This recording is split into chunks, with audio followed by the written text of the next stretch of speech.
Welcome back. Now we'll take your questions. If you have a question yourself, send it to us at QuranSpeaks.com. So Dr. Shabir, the question that we have today is about Halloween and whether Muslims can participate in certain aspects of Halloween. For example, just to get chocolates and trick-or-treating, that kind of thing. Yeah, well, before I answer that specifically, it's important to know what Halloween is about and how that gels with religious thinking.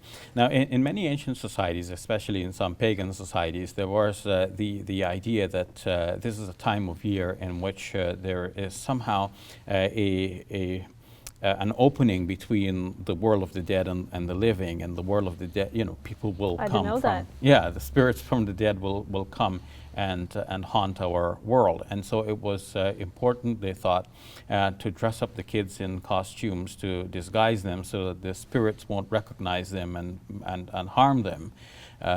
So hence Was it also to scare the spirits away? yes, Okay. also to yes, all of these ideas were combined.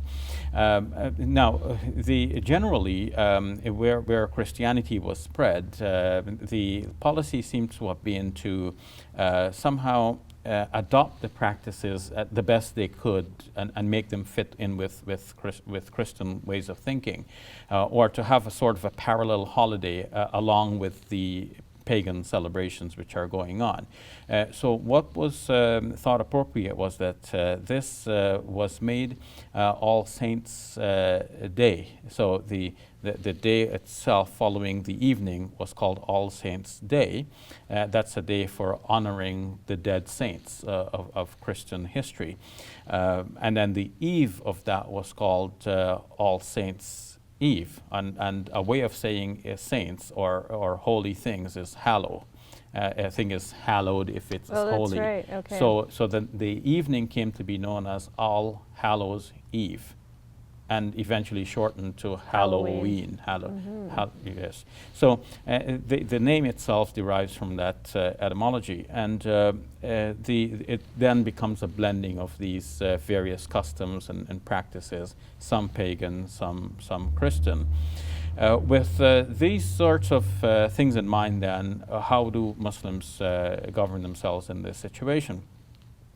We distinguish between what is, closer to Islam and what is farther away from Islam. Naturally, it would seem harmless if kids just, in a fun sort of practice, go about knocking on doors, get candies.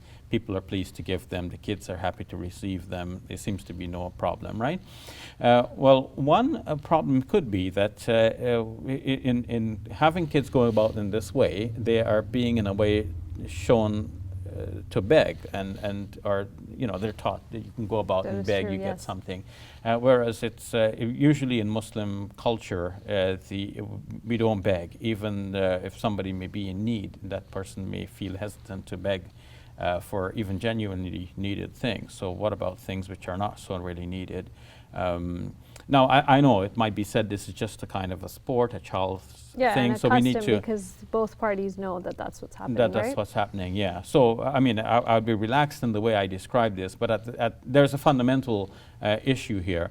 I think the best way to deal with this is for Muslim parents to just equip their kids with a lot of candy, but with the caution that they shouldn't overindulge, because having too much candy obviously is not good for your teeth, not good for your health on the whole.